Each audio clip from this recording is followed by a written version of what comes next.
Hey guys, it's Junior. Welcome back to my channel here at Horsepower Warehouse. This week we are going to go over some hot spots, some things to look out for on these C2 Corvettes. I know a lot of you guys are looking to purchase these cars and could use a little bit of advice about when it comes for inspection time, what should you be looking for? If you guys have seen my previous videos, you know I've done some pretty rotten cars for customers. So we are accustomed to rotten out chassis and what to look for. Of course, I don't purchase cars with rotten chassis because I know what to look for. So the purpose of this video is to kind of help you guys out and educate you a little bit about these cars. Before we get into that though, I have two new acquisitions I want to just really quickly go over with you guys this week. These are two new cars that I haven't even touched yet, literally just arrived. First up is my 1966 Trophy Blue 427 car. This thing, I really am a fan of the redline tires on the Trophy Blue. I mean, it's just the right amount of contrast. This car actually was born with Daytona blue interior, which translates to non-Corvette guys, that's dark blue. Now you can see this one needs a carpet kit. I've already ordered the carpet kit for this car. There's a couple different things. I'm gonna do a light cosmetic cleanup on this one. Door shuts super nice. Paint is really, really great on this car. I'm probably gonna have it wet sanded and buffed just to take it to the next level, but I mean, how do you argue with a Trophy Blue 427 Coupe? I mean, this thing is the bee's knees to me. I really am a fan of that color combo, the dark blue with the Trophy. Looks good. Comment down below. I'm curious what you guys think about the tire combination. Do the red lines look good? Would you prefer golds maybe on this car? I think the gold would also look fantastic. You know, just provide a little bit of contrast to the dark blue, light blue, so you got to have a third color in there. I like the red. I also really like the idea of a gold line on this car. Would you guys keep the caps on it also, or would you put, you know, the knockoffs? Curious. You guys have already seen these cars. You've already seen my factory AC 64 sitting here. I have another factory AC, this time a 67. As you can tell, rally red. Again, this car came in yesterday. Literally have not touched it, have not washed it, have not vacuumed it. I literally pulled it on the lift here. So we got factory AC, we got power brakes, we got power steering, we have side pipes, automatic telescoping. So I don't believe this car is missing an option. I think this is the full outfitted deal. What a really cool car. Again, guys, haven't vacuumed it, haven't touched it. Please excuse it being dusty and needing detailed. Engine bay, there's a couple things going on in here that I'm going to, you know, just make better. You know how I am. I'm kind of weird with these Corvettes. I want to blow everyone apart and do frame off restorations on everything, but then I wouldn't be able to offer nearly as many cars for sale, and you guys would have to fight over them once I finish them, even more than what's going on right now. So yeah, another really nice. I like the 67 model year. I like the 5 gills. That's a good look. Yeah. But factory AC, power brakes, power steering, you know, automatic, this would be a perfect car that I would, you know, if I had a 4-speed 427 at home, I would love to put my wife in something like this and have her drive to the shows. And this would be a comfortable car to do so, you know, with all the amenities.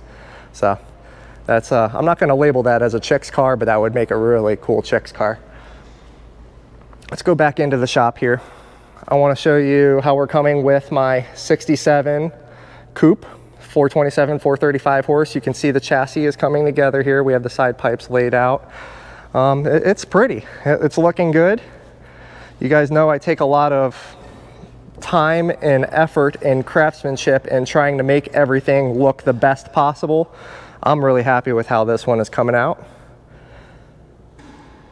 I build all my cars as though I was going to personally keep them forever. That is kind of the mindset that we use when I do these builds. Is if I were to pass this down to my son, what would I want him to inherit from his father?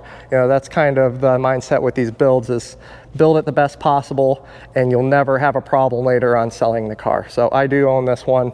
I will have no problem selling this once it's done, because it's, I mean, look at it. This thing is gorgeous, guys. But the whole purpose of this video is to kind of go over with you guys the hot spots on these cars. So here we have a 63. This is a customer's car. Really excited about this one. This is going to be a white with red interior car. That's how it was born, so that's how we're returning it. I've just got the body off of the chassis. The engine is at Steve Keach at the Big Machine. He is going to be doing the complete rebuild on the long block. And of course, the transmission is here. We rebuild the transmission and the rear end in-house. So here it is. Now please excuse again, it's kind of dirty. I've been kind of wrenching on this for the last couple hours and getting it how you see it. But the main hot spots on these cars is what I wanted to talk about. So when you're inspecting a frame, you can see how all this dust and dirt and rocks are settling here in this area. And again in this area. Here, and see how many rocks are settling on this? Now I didn't clean this off, but this is a real hot spot for moisture to be trapped. And as a result, this seam and this weld here can become compromised if it's rotten. If you look at my 1966 silver car video, we actually have a car where my father put his foot on the back there and was able to pivot it here at this section. So this is a hot spot for these cars. The frame, that is, if this is in good condition, then chances are the rest of the frame is probably going to be okay. Now that's not guaranteed, and it certainly doesn't say anything about potential damage.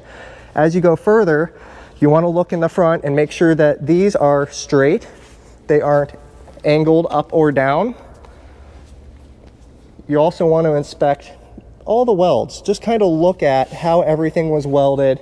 You will be able to tell a factory weld from an aftermarket weld, frankly, because the factory welds on these are pretty bad.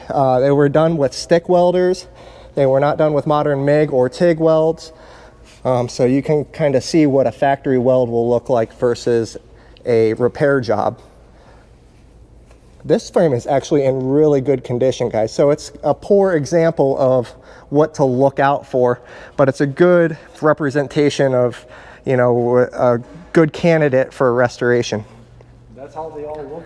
A lot of these cars are cleaned up and painted. Yes, this is what we want to see before we go into our process. This is an ideal situation. This gentleman actually owned this car for many years. He did a lot of the modifications and the stuff that I'm about to undo. You know, he was a kid at the time, so we get it. We all do kind of silly stuff to our cars, but he brought it to the right place to get it back to where it should be.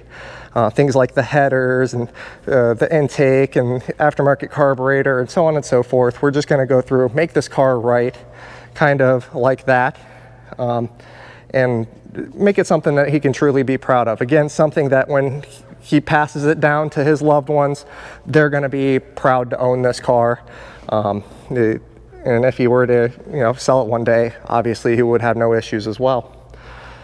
Going on to my 66 here, this one, we've got the deck lid at paint, doing just a small correction on the deck lid. It had a little chip in it. I'm not going to paint this entire car. I am painting the engine bay, just basically doing a cosmetic restoration, a light cleanup on this one. You can see my 65 is all wrapped up here. We are waiting on 1 or 2 small parts before we can put the engine into the chassis and then back up in there. Usually I try to look through the whole project and order all my parts from the very start, so that way if there is any back-ordered parts, we have time to collect as they go. We are held up by 1 or 2 little things on this one. I will have this one probably together in the next week as a result. Once the engine goes into the chassis, it's fully prepped and ready to go up under there. So that's going to be a really nice car when we're done. You can see the Marlboro 67 here is on my pressure washing lift. Good old Bessie here, our steam powered pressure washer, is once again earning its keep. We do a steam-powered pressure wash on all of our cars, everything, just to decontaminate it first and foremost. We're cleaning up all the floors. We're going to paint the chassis. This one has really cool Willwood cross-drilled and slotted brakes on it. They're kind of sleeper brakes because you can't tell with the wheels mounted. So I'm going to be happy to have this one done, and the next week the bottom of it. I'm going to make a parts order for the engine. We're going to do some, like I said, light cosmetic restoration. This one will be sanded and buffed, and then it will be for sale for one of you guys to be able to purchase. So again, Trophy Blue, Marlboro, these are really, really cool colors that I have here today. I'm having a hard time personally figuring out, what's my favorite. What do you think? 64, don't forget the 64. Don't forget the 64. Saddle Tan 1964.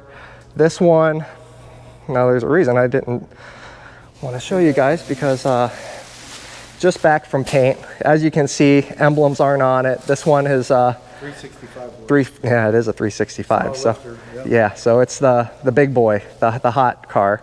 I'll show this to you guys next week. It'll look really good.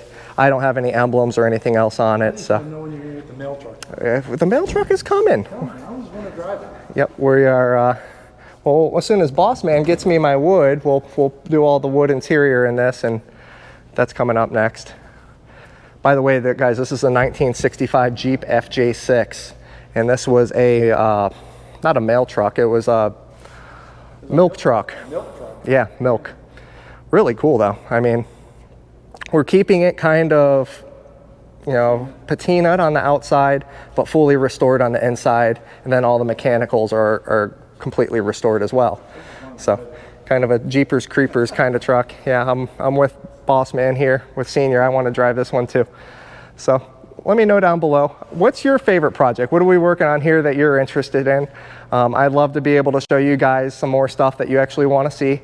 In the meantime, I've got so many projects going and so many cool cars coming in that I'm going to keep it flowing for you guys. So thank you so much for joining me. Until next time, take care.